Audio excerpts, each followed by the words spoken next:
In the quiet town of Valparaiso, Indiana, a tragic story unfolded that shook the community to its core. This is the heart-wrenching tale of 10-year-old Dakota Stevens, who was killed by his foster mother. And in the worst way possible, the 340-pound foster mother sat on him until he couldn't breathe. So how did the 10-year-old find himself in this predicament, and what happened to his foster mother? Let's find out. Dakota was a vibrant young boy, full of life and dreams. But circumstances led him into the foster care system, seeking the love and stability every child deserves. Therefore, in March 2024, Dakota was placed under the care of Jennifer Lee Wilson, a 48-year-old foster mother. Weighing 340 pounds, Wilson was entrusted with Dakota's well-being. However, things didn't go as expected as he ended up in an abusive home.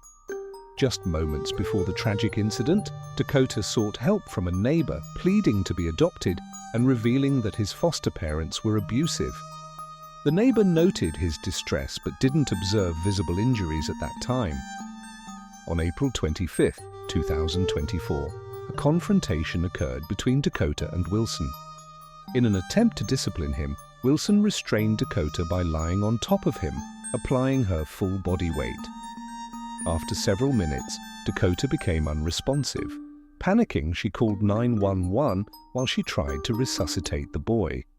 Emergency responders arrived to find him without a pulse and displaying bruising on his neck and chest. They performed CPR on him and took him to the hospital. Despite their efforts, Dakota was pronounced dead 2 days later at a hospital. Jennifer Wilson was arrested and charged with reckless homicide. Wilson told police that the boy had just run away from home and she had found him at a neighbor's house and brought him back home.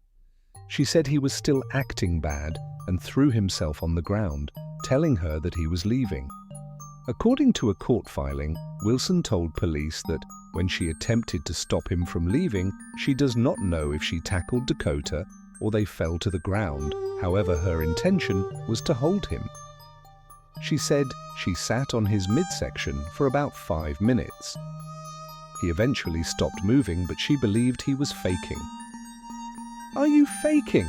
she asked, before she rolled him over and noticed his eyelids were pale. Wilson then began performing CPR and called 911. In October 2024, she pleaded guilty, admitting her actions led to Dakota's death. The court sentenced her to 6 years in prison, with 1 year suspended to probation. The community mourned the loss of Dakota, reflecting on the vulnerabilities within the foster care system and the pressing need for reforms to protect children like him. Dakota Stevens' story is a somber reminder of the responsibilities we hold in safeguarding our children. May his memory inspire change and vigilance in protecting those most vulnerable.